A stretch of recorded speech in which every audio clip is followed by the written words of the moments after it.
pelit, tamak, serta sombong terhadap harta yang dimiliki bukanlah sikap yang baik. Sebaliknya, harta yang dimiliki tak hanya disimpan, namun juga sebagian digunakan untuk membantu orang-orang yang kesusahan. Demikianlah awal kisah legenda Situ Bagamir. Semoga kita semua mendapatkan hikmah dari cerita tersebut. Wassalamualaikum warahmatullahi wabarakatuh. Waalaikumsalam. Tepuk tangan yang lebih meriah itu, Pak. Oke, selanjutnya akan ada komentar dari Dewi. Baik, penyampaian kita sudah sangat bagus, penampilannya sudah bagus, intonasi artikulasinya sudah bagus, penguasaan materi sudah bagus.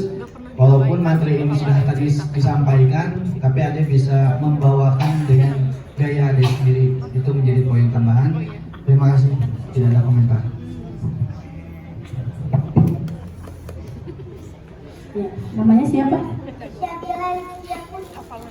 Kelas?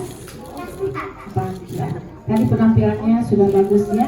Ada intonasinya juga, terus mimik mukanya juga dapat tadi, terus materinya juga walaupun di akhir tapi pas materi hafalnya sudah bisa memahami cerita Situ Bagamir dengan baik. Terus berlatih ke depannya semangat. Sekarang kelas 4 terus ya membaca buku, jangan dibandingkan dengan main HP. Ya, membaca buku itu lebih penting, jangan main HP.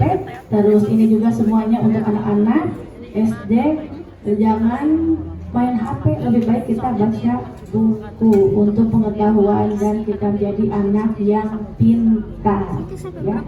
Ikan hiu bawa dempul, I love you full. Ya, terima kasih. Semangat aja ya sampai akhir.